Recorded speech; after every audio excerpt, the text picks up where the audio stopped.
Now, you can believe me or not, but after I made complaints about the COVID issues, I somehow, for the first time uh, in like a year or 2 years, even after advanced training, somehow I missed my progression and I didn't get my raise. And so uh, here's some correspondence about that on July 20th, which is just after these complaints were made. This is I sent something uh, to Vanessa, who is somebody, I believe, in HR, 9:51 a.m. Says, "Good morning, thank you. I tried to return your call last Friday to confirm what you told me over the phone. That Comcast policy was to pay employees for their full shift when sent home for safety concerns, etc. Brian from HR said he would touch base with you about that as well. As of right now, I am only being paid for 3.5 hours for the day and time in question.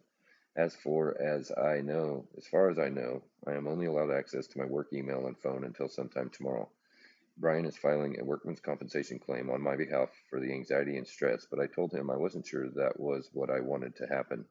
Neither him or my manager Tyrell offered any kind of alternative accommodations whatsoever. I want you to have my personal email and phone number in case I am no longer able to maintain open communication with you through this process. Hope to hear from you soon. Please call me if you get a chance." And there's my name and phone number. Okay, she said, "Thanks for this. Let me do some more digging now that I have this text. I got your message." Here's her message back to me. Or no, this is from me to her. "I got your message, but I think you misunderstood what I thought my metrics were. I'm sending a screenshot from my manager showing my CES score was within the threshold for my progression. Please take a look at the screenshot per my manager showing a 90.3 or 90.8% CES score. For the progression piece, you last progressed to CT3 proficient, which ended on 11/21. This is a message between my manager, Tyrell, and myself on my work phone. For the progression, what did it say? Something actually get it only my annual. So evidently I didn't get like all my raises, and I was asking him about that. Thank you so much. He wrote back to me, "For the progression piece, you last progressed to CT3 proficient, which ended on 11/21/19. Your next progression period would have been 11/22 through 5/21, 6 months to get to CT3 advanced. From what shows in the system, you missed progression due to your CES score, which was 90.8% to a goal of 92.6 or 92.5 to hit CT3 advanced. This makes sense?" he asked. I said, "Can you send me the progression breakdown info, please? What I saw on the link online showed first quarter." I can view the entire message, see if there's anything else more to that. No, it's just that.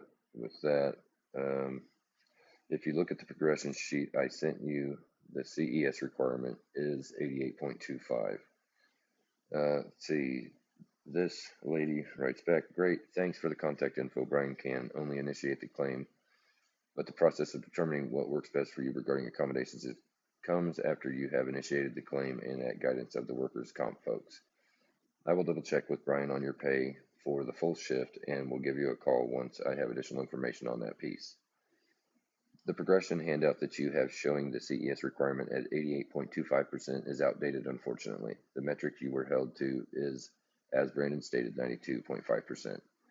So I had a pamphlet that showed the progression uh, was different. I went on paternity leave and I come back and they're trying to say that it was less. And so thank you for getting back to me.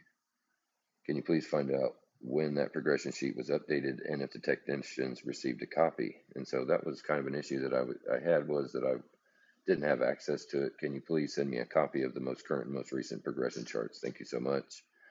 We had an issue there with them not updating the portals and making sure that the pamphlets online were up to date. And so that's what I was shooting for, what was posted. I didn't have access to it, and so I was basically saying that they should have basically honored what we had access to. I connected with Troy, but need to also connect with someone in the division progressive office to get back to you with some concrete information. I'm working on connecting with them tomorrow, and we'll call you as soon as I have info to share. Basically, I was saying, well, no, you need to look at what you have advertised. Thank you. Can you tell me how to access this performance management annual review for my last progression? This is basically proof that I have already seen what one of these looks like, and this is what they should be looking for, and what I don't have access to because of whatever change in the system. I was told by another technician my metric goals should be on the back of it. It looks like this. And then she sends me, I don't know what this slide is, on the progressions, which is the updated one. And none of us technicians had any idea how to even access any of this. So, um,